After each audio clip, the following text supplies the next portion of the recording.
दोस्तों, चीन और पाकिस्तान की बढ़ती हरकतों को देखते हुए भारत अब बड़े बड़े कदम उठा रहा है और अपने रक्षा क्षेत्र को मजबूत करता जा रहा है। लेकिन फिर भी हमें बहुत कुछ करना बाकी है। आज के इस वीडियो में हम भारत के डिफेंस सेक्टर की खूबियों और कमियों के बारे में जानेंगे, जिस पर भारत को और भी काम करने की जरूरत है। दोस्तों, भारत आज डिफेंस के मामले में बहुत आगे निकल चुका है। उसने ये खुलकर बोलना शुरू कर दिया है कि जल्द ही भारत दुनिया में एक डिफेंस एक्सपोर्टर बनकर सामने आएगा। इतना ही नहीं, भारत के रक्षा मंत्री राजनाथ सिंह ने साल 2022 में आयोजित किए गए डिफेंस एक्सपो में कहा कि भारत साल 2025 तक 35,000 करोड़ रुपए का एक्सपोर्ट करने का टारगेट रखा है। इसमें प्राइवेट सेक्टर को भी आगे लाया जा रहा है। चीन और पाकिस्तान की बढ़ती हरकतों को देखते हुए वो अपने डिफेंस सेक्टर को मजबूत बनाने पर जोर दे रहा है। इसके लिए उसने अपने रक्षा बजट में 4.78 लाख करोड़ से बढ़ाकर 5.25 लाख करोड़ रुपए कर दिया है। लेकिन एक्सपर्ट्स का कहना है कि भारत को दूसरे देशों की तरह अपनी डिफेंस तकनीक में अपग्रेड करना होगा, क्योंकि आज के टाइम में डिफेंस सेक्टर का मजबूत और एडवांस होना बहुत जरूरी हो गया है। इसके साथ ही दोस्तों, केंद्र सरकार ने यह भी तय किया है कि भारत हथियारों को लेकर आत्मनिर्भर बनेगा। वो हथियारों का सिर्फ 32% हिस्सा ही आयात करेगा, वहीं बाकी का 68% स्वदेशी हथियार इस्तेमाल करेगा। इससे कई फायदे होंगे। पहला तो ये कि इससे भारत की कंपनियां ज्यादा से ज्यादा कॉन्ट्रैक्ट हासिल करके पैसा कमाएंगी। साथ ही साथ भारत हथियारों के मामले में आत्मनिर्भर बनेगा। उसके पास हथियारों का स्टॉक अपने हिसाब से होगा, वो उन्हें बढ़ा सकता है। दोस्तों, आज से 8 साल पहले भारत हथियारों के मामले में आयातक देश ही हुआ करता था, लेकिन मोदी सरकार ने ये कहानी बदल कर रखी है। आज भारत हथियार सप्लाई करने लगा है। एक आंकड़े के मुताबिक पिछले 5 सालों में भारत ने 5 गुना हथियारों की सप्लाई की। भारत अब 75 देशों को हथियारों की सामग्री और हथियार एक्सपोर्ट करता है। वहीं साल 2021-22 में भारत ने कुल $1.59 बिलियन के हथियार एक्सपोर्ट किए हैं। वहीं साल 2025 तक इसे $5 बिलियन तक पहुंचाने का टारगेट है। इसके साथ ही भारत सरकार का टारगेट है कि वो साल 2025 तक हथियार के मामले में $22 बिलियन के टर्नओवर तक पहुंच जाए। लेकिन ये टारगेट हासिल करना इतना भी आसान नहीं है। यहाँ भारत के लिए 2 बड़ी परेशानियां हैं। पहली है फॉरेन डायरेक्ट इन्वेस्टमेंट और दूसरा हथियारों के बाजार में दूसरे देशों का प्रभाव। दोस्तों, भारत अब अपने मिशन मेक इन इंडिया पर लगातार जोर दे रहा है, लेकिन सप्लाई चेन और ओरिजिनल इक्विपमेंट जैसे इशू के चलते भारत को परेशानी आ रही है। इसके साथ ही हथियारों में अमेरिका का जो वर्चस्व है, उसे भी मात देना बहुत मुश्किल काम है। अमेरिका प्राइवेट कंपनियां इस सेक्टर में बहुत मजबूत पैर जमाए बैठी हैं। यहाँ बोइंग, लॉक मार्टिन और हनीबल एरोस्पेस इंडियन कंपनियों के साथ मिलकर कई प्रोजेक्ट पर काम कर रही हैं। इन यूएस कंपनी ने इंडियन ज्वाइंट वेंचर्स में लॉन्ग टर्म बिजनेस वेंचर्स को डेवलप किया है, जैसे कि हिंदुस्तान एरोनॉटिक्स द्वारा डिजाइन किया गया HTT 40 ट्रबोप्रॉप इंजन हनीवेल का है। भारत का इस तरह से यूएस की कंपनियों के भरोसे रहना सही नहीं है। दोस्तों, भारत के हथियारों के मामले में पीछे रहने के कारण हैं, जैसे रिसर्च और डेवलपमेंट फैसिलिटी की कमी, लॉन्ग टर्म प्रोजेक्ट के लिए फंड की कमी और इंडियन डिफेंस पॉलिसी की खामियां। ऐसे में सवाल खड़े होते हैं कि क्या भारत कभी हथियारों के बाजार में खड़ा हो पाएगा? क्या वो दूसरे देशों को मात दे पाएगा? दोस्तों, भारत की सेना दुनिया की ताकतवर सेना में शामिल है, लेकिन यहाँ हमारी एक ही कमी है कि भारत हथियारों के मामले में दूसरे देशों पर निर्भर है। एक रिपोर्ट के मुताबिक साल 2012 से लेकर साल 2016 तक भारत दूसरे नंबर पर हथियारों का आयात करता था। वहीं 2017 से 2021 में वो और भी ज्यादा हथियार खरीदने लगा, जबकि सरकार की मंशा थी कि वो कम से कम हथियार खरीदे। दोस्तों, केंद्र सरकार ने आत्मनिर्भर बनने के लिए मेक इन इंडिया जैसी पॉलिसी पर काम करना तो शुरू कर दिया है, लेकिन ये इतना आसान भी नहीं है, क्योंकि अपनी डिपेंडेंसी को खत्म करना थोड़ा मुश्किल होगा।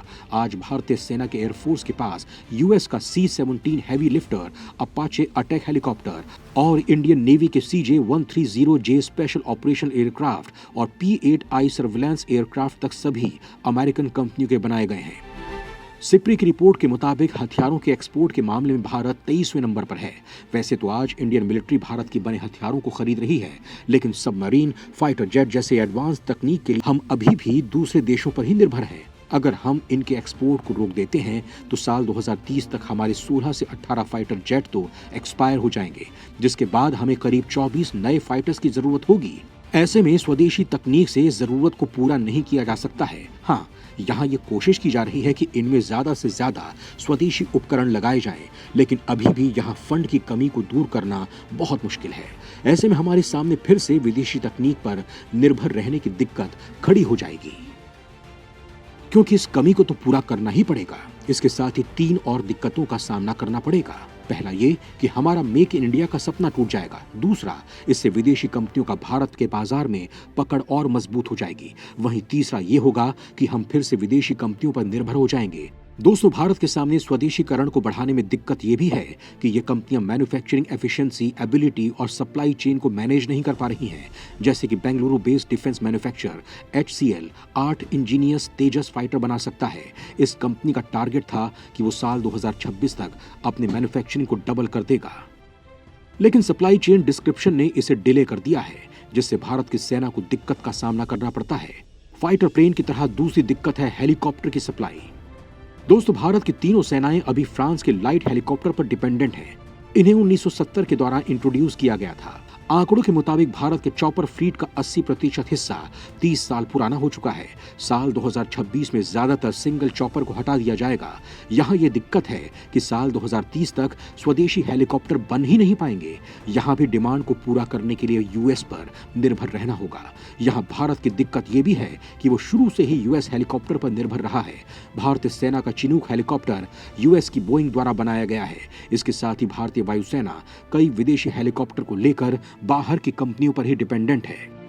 भारत हेलीकॉप्टर या दूसरी तकनीक को लेकर इसलिए भी पीछे रह गया क्योंकि यहाँ की सप्लाई बेवजह प्रोजेक्ट को डिले करती है। जैसे कि रूस के साथ कामूव 226T हेलीकॉप्टर को मैन्युफैक्चर करने का काम आगे ही नहीं बढ़ पाया।